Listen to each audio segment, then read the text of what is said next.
I feel like I'm constantly being replaced. I go to a school, I don't see my people there. You know what I mean? I don't see other white people that look like me and other Christians that have other values like me. In the city I live in, there is a 90% white majority and a 10% minority of others. At my school, it's 50-50, and I just don't feel like Trump's representing my best interests, and he's not helping white people go to school. He focuses on all these other communities. I'm the best president for black people. I give to HBCUs. What are you doing for the white man? The white man is struggling too. Do you feel you're being a little racist right now? No.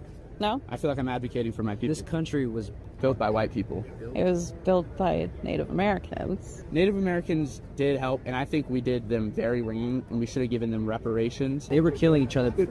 We brought over as a Christian society. All the founding fathers were Christian and white.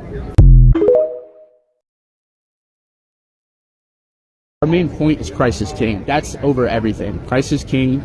He is our Lord, and we want to proselytize and evangelize and get everyone to come to Christ. America first in nations, but Christ over everything. So you think America should be a Christian nation? 100%. Should be a Christian white nation. Are you a Christian nationalist? Yeah.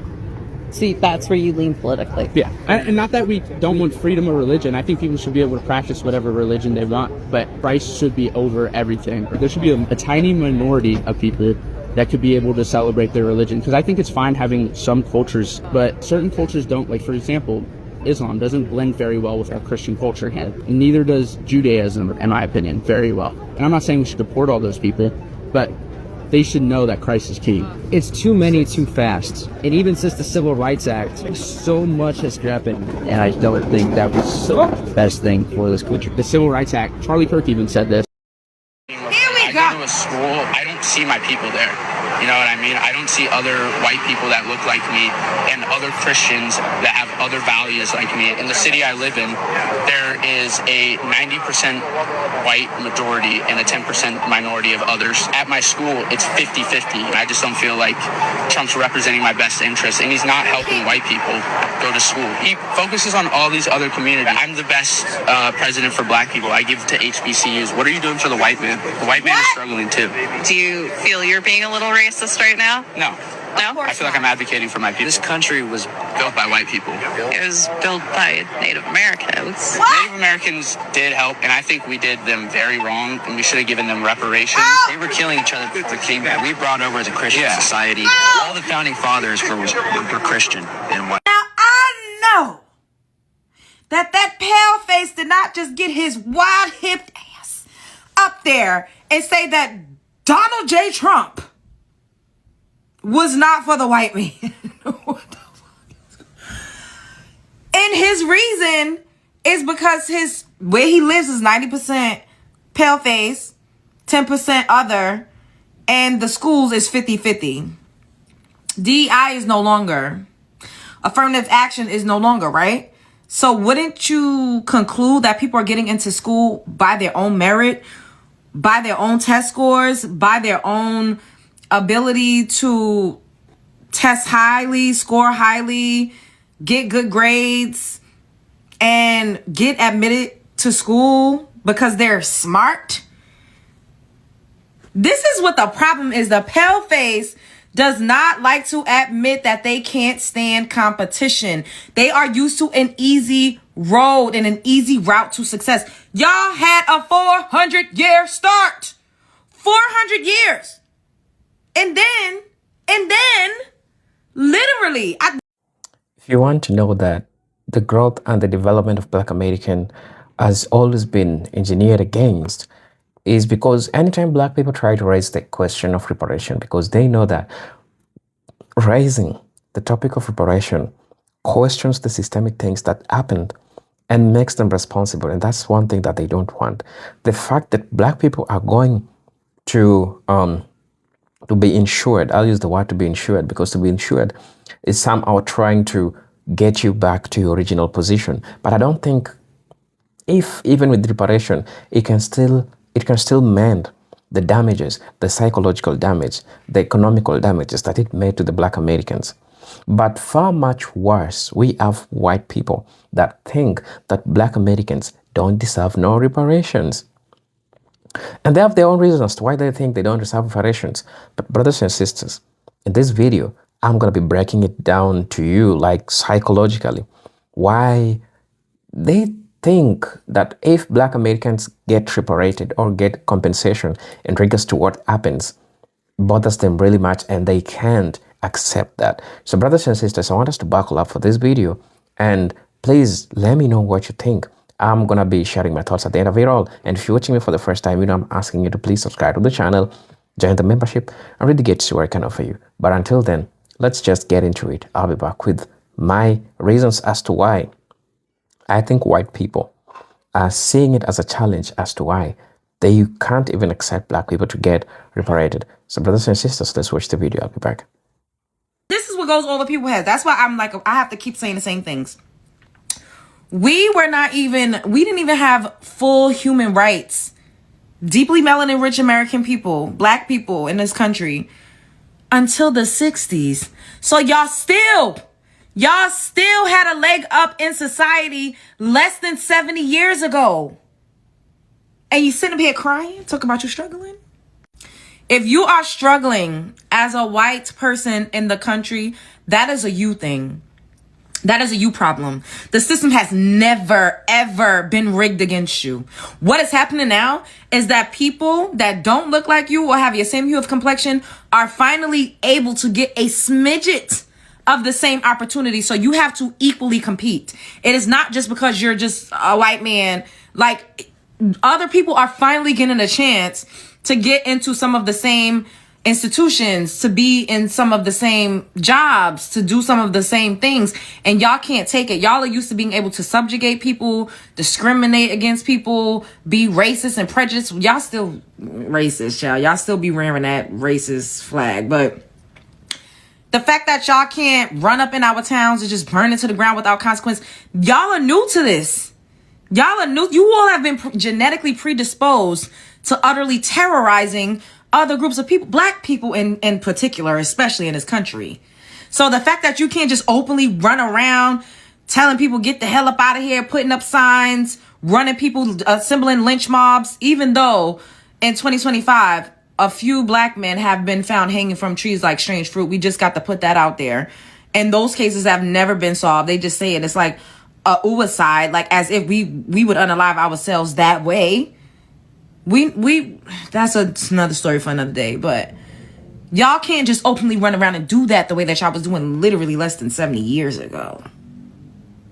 So now you have to actually compete. And this is why they would never leave us alone to our own devices, because they did not want, we were excelling with less resources. We were excelling and they were jealous. That's why literally they bunned it down. Okay. Flooded it out. And they will get their funky asses up here now and say, oh, we would love for them to have their own towns and communities. As if we have not tried time and time again. And if y'all would have just left us alone, then you would have your schools all to yourself. But you people, with your monitoring spirit ass, could never leave us alone. And then for him and that other Smokey the Dog looking ass motherfucker talking about Native Americans built this country and Native Americans deserve reparations. The Siberian, the pale-faced Native American that look like y'all on the reservation. Bitch! It's stuff like that really grinds my gears. Because what? They deserve reparations? What about all of the farmland that was stolen from us? We had millions upon millions of acres in land in this country in the 1800s and in the 1900s. A lot of us were freedmen. These are things that they do not teach you because they don't want you to know. They just want you to think that we all was just dirty, rotten scoundrels, broke, busted, and disgusted, committing crime all over the damn place. That is a lie. We were scholars. We had a lot. And then the redlining ensued. The lynching. The pillaging. But they deserve reparations. Them people. And look, this is no disrespect, but how have they even really added to modern society? Everybody knows. Majority of the things that you use today were created, innovated, and invented by Black American people. Let's ask AI, you know, who built this country? Because, child, they now, when I asked it before, I was reading something, they was talking about the immigrants. I said, they really trying to fucking flip the narrative. Okay, so Black people played an essential and foundational role in building the United States, both through centuries of enslaved labor that established the American economy and contributed to every aspect of the nation's development alongside other groups. Then they're going to say it's inaccurate to say they built this country alone. Okay, you got that. But we were very essential to the foundation, to the inventions, to the creations, to the very things that you use around your house. The role of enslaved labor. The United States economy in its formative years was heavily reliant on the forced unpaid labor of millions of, they want to say African, but I'm going to say Black people, child. Infrastructure.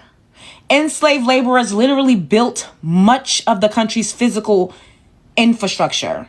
They quarried stone and constructed major government buildings, including the White House and the U.S. Capitol. They also built roads, docks, canals, such as the New Basin Canal near New Orleans, alongside Irish immigrants, and vast sections of the early rail networks across the South and East. Economic foundation. The Southern agricultural economy was built on the cultivation of labor-intensive commodity crops like tobacco, rice, indigo, and especially cotton. Cotton produced by enslaved people constituted a major portion of the country's export in the 19th century, generating significant wealth for both Southern planters and Northern financial and industrial businesses. Without the cotton, I wouldn't have this t-shirt on. Without the indigo and all of the things that we created, you wouldn't even have the basic jean and t-shirt. Okay? This is a long video, but we might need to do a part 2, child, because they got me fucked up talking about the Native Americans deserve reparations as if they not already they on reservations getting monthly payouts. What are we talking about? If Johnny had 5 apples, they got land. We just want the stuff back that was stolen from us. In the wages for the unpaid labor. Spread love is the Brooklyn wage. Because what? TikTok, this for entertainment purposes only, because I'm about to start going in. Because I'm so sick and tired of seeing these comments. Oh, not all of them are bad. There's some good ones. I don't give a flying fuck who's good, who's bad. Who finna sit there and try to figure out which one is good and which one is bad? Not the fuck I know that fucking much. Not only that, tell me this. How many of the good ones have given back the money that their family and their ancestors stole from one of our copper color ancestors? I'll wait. How many protests, marches have been led by nothing but white, Hispanic, Asian, all the races, Mexican, all the motherfuckers who keep coming against us? How many marches were done by all them? None of us was out there, but they marched for us. Or they marched for our rights by themselves without us being in the front lines. I'll wait. None, right? So why the fuck should we give a fuck? I don't give a fuck who's good and who's bad. I'm not trying to sit here and divvy out and try to figure out who is what and who is. I don't care no more. We don't care no more. Because when we tried to be nice and kind with you motherfuckers, y'all didn't want that. Y'all want us beneath y'all. Y'all kept thinking that we was beneath y'all. But now that we done woke the fuck up and now we not taking that shit no more. We not sitting here laying down and turning the other cheek like y'all religion tried to teach us. Now it's a fucking problem. Now y'all want to unite and shit. We don't want that shit. We don't want it. We don't give a fuck how many times y'all say the shit. I don't give a fuck. And all you motherfuckers that keep on defending them and talking about, oh, it's some good ones. Y'all can suck a dick too and y'all can go sit y'all ass over there with them and stay the fuck over there. But over here, we don't want no parts of none of you bitches. And we mean that shit whole fucking heartedly. I don't know what y'all don't get about that. There's nothing y'all can do to change our minds. Y'all couldn't get it together when we was out this bitch trying to create peace with y'all. Y'all couldn't get that shit together. Y'all didn't want to hear that shit. Y'all didn't give a fuck because it didn't bother you and it wasn't doing nothing to you and your livelihood. So now that your fucking livelihood may be in jeopardy, now y'all want to try to unite? Because now that y'all see that we waking up and now that y'all see we're finding out that you bitches been lying this whole time, all y'all immigrants been benefiting off of us because of why the motherfuckers who run the country are immigrants. Y'all can miss me with all that. And sorry to say, whatever the fuck happens to you, fucking happens to you. I don't give a damn. I 100% agree that the United States owes the black community reparations, and this is why. It's not about white people owing black people. It's not about white people being punished for the sins of our ancestors. In fact, it's quite the opposite. It's about white people standing in solidarity with a community that has suffered grave, egregious injustices at the hands of the United States government. But first, we must decenter ourselves in this conversation, alienate ourselves from our privilege, and hold the United States institutions and systems accountable for the wrongs that they never rectified.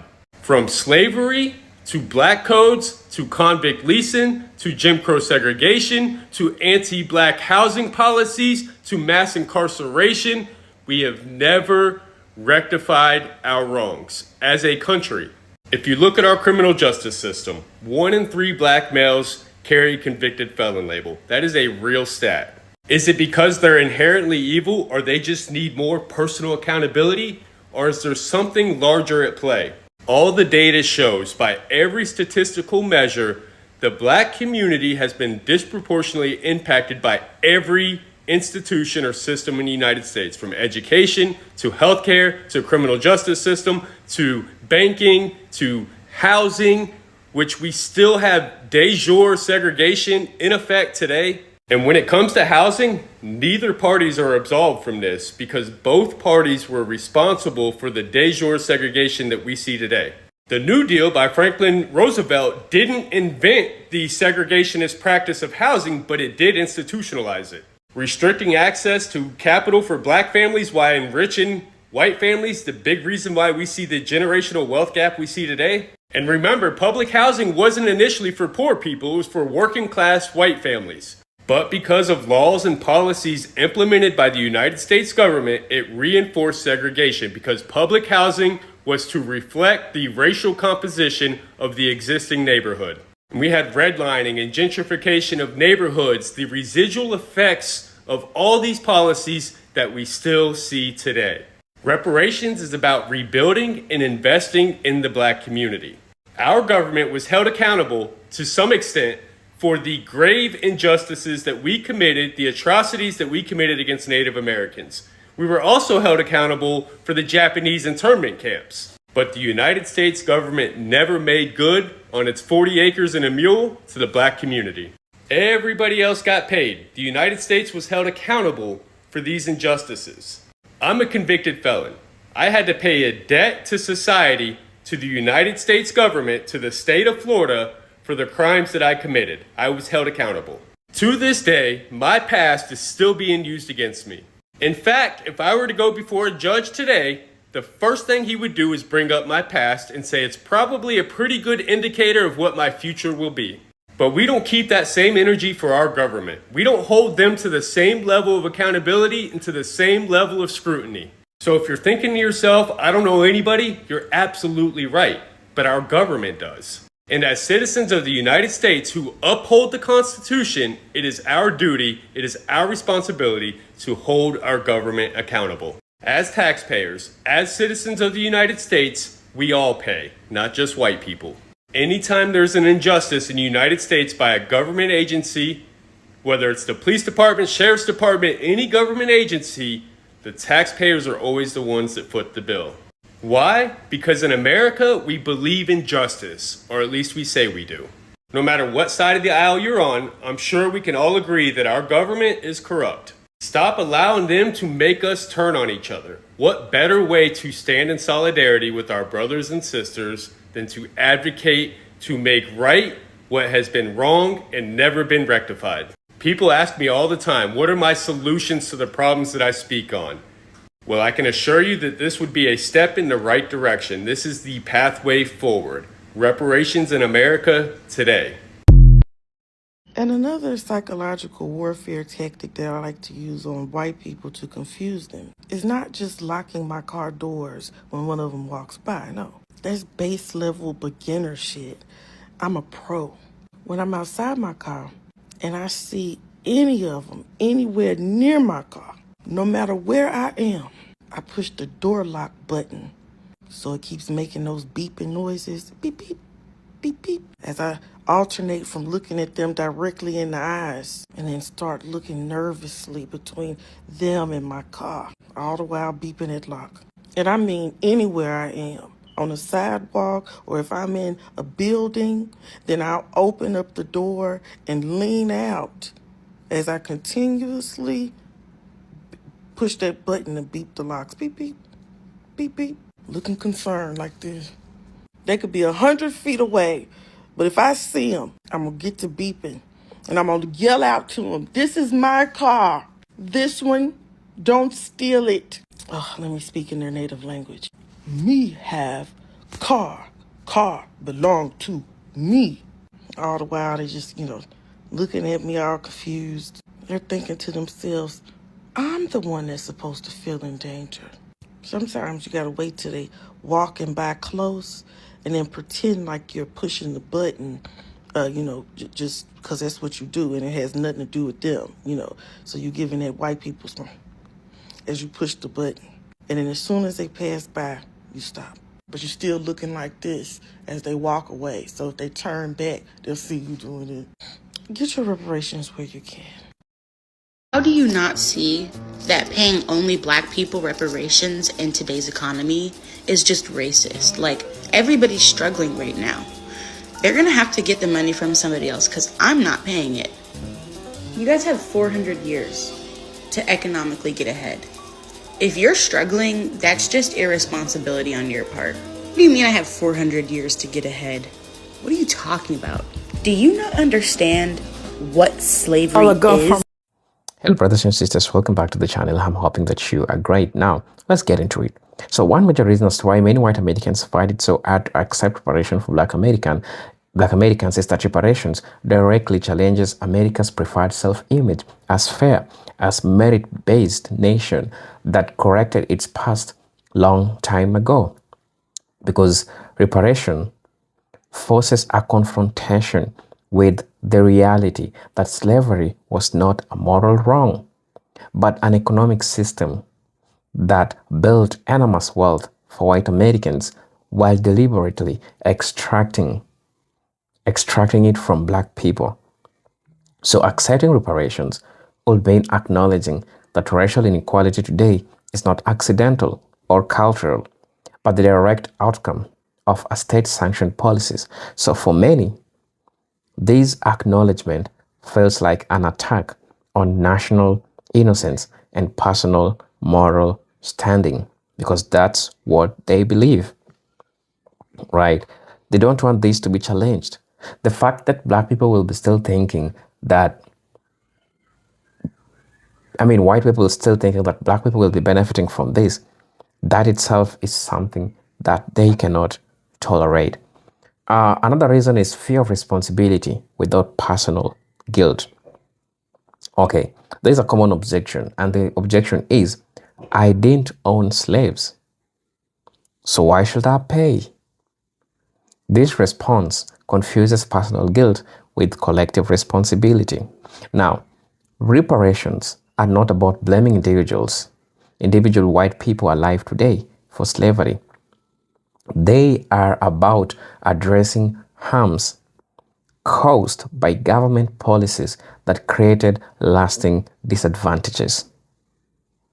White Americans, even those whose families arrived later, often benefited from the systems shaped by slavery and segregation.